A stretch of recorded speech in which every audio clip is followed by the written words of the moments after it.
আসসালামু আলাইকুম ওয়া রাহমাতুল্লাহি তাআলা ওয়া বারাকাতুহু।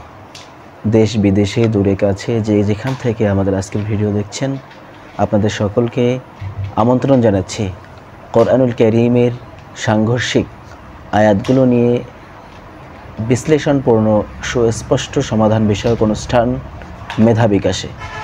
আমাদের এই অনুষ্ঠানটি, আমাদের এই আয়োজনটি কোরআনুল কারীমের তরজমা ও তাফসীর অধ্যয়নকারীদের জন্য চমৎকার উপহার হিসেবে কাজ করবে বলে আমরা আশাবাদ ব্যক্ত করছি। আপনাদেরকে দ্বিতীয় পর্বেই আমরা ধারণা দিয়েছিলাম যে তৃতীয় পর্বের আলোচ্য বিষয় হচ্ছে, আমরা জানি কোরআন অমান্যকারীদেরকে, অর্থাৎ যারা কোরআনকে অমান্য করেছিল, কোরআনকে বিশ্বাস করেনি, তাদেরকে আল্লাহ পাক রব্বুল আলামিন বলেছিলেন যে তোমরা আমার এই কোরআনের মতো করে একটি আয়াত তৈরি করে দেখাও। আবার কোনো আয়াতে আল্লাহ পাক রব্বুল আলামিন বলেছেন আমার এই কোরআনের মতো একটি সূরা তৈরি করে দেখাও। এখন এই যে বিষয়টা, যে আয়াত তৈরি করার কথা বলেছেন নাকি সূরা তৈরি করার কথা বলেছেন, এই বিষয়টা নিয়ে আমরা আজকে আলোচনা করব ইনশাআল্লাহ তাআলা। তো চলে যাচ্ছি আমরা কোরআনুল কারীমের দিকে। আল্লাহ পাক রব্বুল আলামিন সূরাতুল বাকারার 23 নম্বর আয়াতে বলতেছেন, ওয়া ইন কুনতুম ফি রাইবিন মিম্মা নাযালনা আলা আবদিনা ফাতু বিসূরাতিন মিন মিসলিহি। এতদ সম্পর্কে যদি তোমাদের কোনো সন্দেহ থাকে, অর্থাৎ কোরআনুল কারীম সম্পর্কে যদি তোমাদের কোনো সন্দেহ থাকে যা আমি আমার বান্দার প্রতি অবতীর্ণ করেছি, অর্থাৎ এই কোরআনুল কারীম আল্লাহ পাক রব্বুল আলামিন আমাদের প্রতি অবতীর্ণ করেছেন, এই কোরআন সম্পর্কে যদি কাফের বেঈমান মুশরিকদের বা মুনাফিকদের তোমাদের যদি কোনো সন্দেহ থাকে, আল্লাহ পাক রব্বুল আলামিন তাদেরকে বলতেছেন তাহলে অনুরূপ একটি সূরা রচনা করে নিয়ে আসো, অর্থাৎ কোরআনুল কারীমের মতো একটি সূরা তোমরা তৈরি করে নিয়ে আসো। আমরা সূরাতুল বাকারার 23 নম্বর আয়াতের অংশ বিশেষ দ্বারা এটাই বুঝতে পারি। এরপরে আমরা যদি আরেকটি আয়াত নেই, আল্লাহ পাক রব্বুল আলামিন সূরাতুল হুদের 13 নম্বর আয়াতে আল্লাহ পাক রব্বুল আলামিন একটা অংশের মধ্যে বলেছেন, কুল ফাতু বিআরশি সূরাতিন মিসলি। আল্লাহ পাক রব্বুল আলামিন এখানেও বলেছেন, হে রাসূল আপনি বলুন তোমরা অনুরূপ 10টি সূরা তৈরি করে নিয়ে এসো। অর্থাৎ কিছু লোক তারা কোরআন অমান্য করেছিল, তাদেরকে আল্লাহ পাক রব্বুল আলামিন তার হাবিবের মাধ্যমে নির্দেশ করেছিলেন যে তোমরা কোরআনের মতো করে 10টি সূরা তৈরি করে নিয়ে এসো, বানিয়ে নিয়ে এসো। এরপরে আমরা যদি কোরআনুল কারীমের আরও একটা আয়াতকে খেয়াল করি, সূরাতুল বনী ইসরাঈলের মধ্যে 88 নম্বর আয়াতে আল্লাহ পাক রব্বুল আলামিন বলেছেন, কুল লা ইন জামাআতিল ইনসু ওয়াল জিন্নু আলা আইয়াতু বিমিসলি হাদাল কুরআনি লা ইয়াতুনা বিমিসলিহি।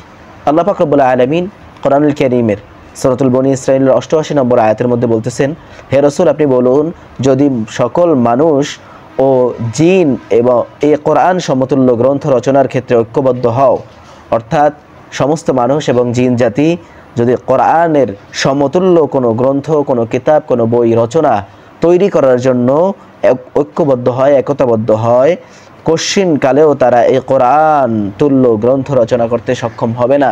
কশ্চিনকালেও তারা এই কোরআনের মতো আরেকটা বই নতুন করে তৈরি করতে সক্ষম হবে না। আমরা 3টা আয়াত পেলাম। প্রথম আয়াতে আল্লাহ পাক রব্বুল আলামিন বলেছেন যে কোরআনের মতো করে একটি সূরা বানানোর কথা। দ্বিতীয় যে আয়াত সূরাতুল হুদের 13 নম্বর আয়াত, এখানে আল্লাহ পাক রব্বুল আলামিন বলেছেন কোরআনের মতো করে 10টি সূরা তৈরি করার কথা। এবং তৃতীয় যে আয়াত, এই আয়াতে আল্লাহ পাক রব্বুল আলামিন বলেছেন যে কোরআনুল কারীমের মতো হুবহু একটি বই তৈরি করার কথা, অর্থাৎ পুরো কোরআনের মতো আরেকটা কিতাব বা বই তৈরি করার কথা, গ্রন্থ তৈরি করার কথা। এখন এই 3টা আয়াতে 3 রকমের কথা আল্লাহ পাক রব্বুল আলামিন বলেছেন, এর সমাধান কি?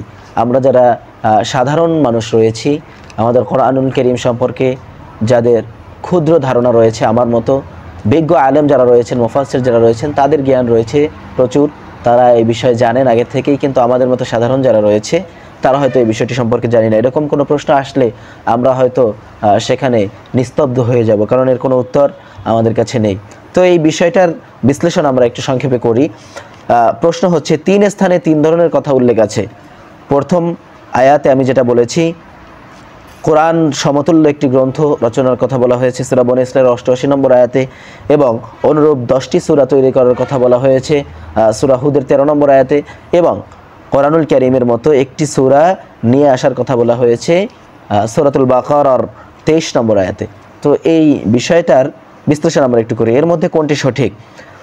উক্তি সবগুলোই সঠিক এবং নির্ভুল। আমরা যে 3টে আয়াত পেলাম, 3টে আয়াতের যে উক্তিগুলো, যে শব্দগুলো রয়েছে, এর যে শাব্দিক অর্থগুলো রয়েছে, তিনোটাই সঠিক এবং নির্ভুল। অর্থাৎ প্রথমে পূর্ণ কোরআন তুল্য গ্রন্থর চ্যালেঞ্জ করা হয়েছিল। অর্থাৎ সূরা বনী ইসরাঈলের মধ্যে আমরা যে আয়াতটি পেয়েছি 88 নম্বর আয়াত, এই আয়াতের মধ্যে, এই আয়াতটি এই 3টি আয়াতের মধ্যে প্রথমে নাজিল হয়। এই আয়াতে আল্লাহ পাক রব্বুল আলামিন সর্বপ্রথম কাফেরদেরকে, বেঈমানদেরকে, মুশরিকদেরকে নির্দেশ করেন কোরআন সমতুল্য আরেকটা কিতাব তৈরি করে নিয়ে আসার জন্য। কিন্তু তারা সেখানে ব্যর্থ হয়। গ্রন্থর এই যে চ্যালেঞ্জ করেছিলেন আল্লাহ পাক রব্বুল আলামিন, তারা সেটি তৈরি করে আনতে পারে না। অতঃপর আল্লাহ পাক রব্বুল আলামিন তাদের জন্য সহজ করে দিয়েছেন। দ্বিতীয় যে আয়াত আমরা পড়েছিলাম, কুল ফাতু বিআরশি সূরাতিম মিসলি, এই আয়াতে সূরা হুদের মধ্যে 13 নম্বর আয়াত আল্লাহ পাক রব্বুল আলামিন এই শব্দের মধ্যে বলেছেন, তাদের জন্য সহজ করে দিয়েছেন যে তোমরা যদি পুরো কোরআন তৈরি করতে নাও পারো, অন্ততপক্ষে কোরআনুল কারীমের মতো 10টি সূরা তোমরা তৈরি করে নিয়ে আসো। কিন্তু বেঈমান, মুশরিক, কাফের তারা এই 10টি সূরাও তৈরি করে আনতে পারেনি। 10টি সূরার যে চ্যালেঞ্জ আল্লাহ পাক রব্বুল আলামিন করেছিলেন, এখানেও তারা ব্যর্থ হয়েছে। এরপরে আল্লাহ পাক রব্বুল আলামিন তাদেরকে সর্বশেষ বলেছেন সূরাতুল বাকারার 23 নম্বর আয়াত, যে সূরাটা মদিনায় নাজিল হয় আমরা জানি। মদিনায় আসার পরে সূরাতুল বাকারার 23 নম্বর আয়াতে আল্লাহ পাক রব্বুল আলামিন সর্বশেষ তাদের জন্য সহজ করে দিয়ে বলতেছেন যে তোমরা যদি একান্তই অপারগতা প্রকাশ করো, তাহলে অন্ততপক্ষে কোরআনুল কারীমের মতো একটি সূরা তোমরা তৈরি করে দেখাও। যে তোমরা যে বলতেছো কোরআনুল কারীম মানুষের বানানো, মানুষের তৈরি করা, মুহাম্মাদের বানানো, মুহাম্মাদের তৈরি করা, নাউযুবিল্লাহি মিন যালিক। সম্মানিত ভিউয়ার্স, সম্মানিত হাজিরিন, আমরা বুঝলাম কোরআনুল কারীম এমন একটা কিতাব, এমন একটা গ্রন্থ যেটার মতো করে কোনো মানুষ, কোনো পুরো কোরআন তো দূরের কথা, 10টি সূরা তো দূরের কথা, একটি সূরা তো দূরের কথা, কোরআনের মতো করে একটি শব্দও তৈরি করার ক্ষমতা কোনো মানুষের নাই, কোনো জাতির নাই। আল্লাহ পাক রব্বুল আলামিন আমাদেরকে কোরআনুল কারীমের সম্পর্কে সঠিক ধারণা নিয়ে আল্লাহ পাক রব্বুল আলামিনের প্রতি খাস পাক্কা ঈমান নিয়ে মুসলমান হয়ে দুনিয়া থেকে বিদায় নেওয়ার তৌফিক দান করুন, সেই প্রত্যাশায় বিদায় নিচ্ছি। দেখা হবে আগামী পর্বে ইনশাআল্লাহু তাআলা।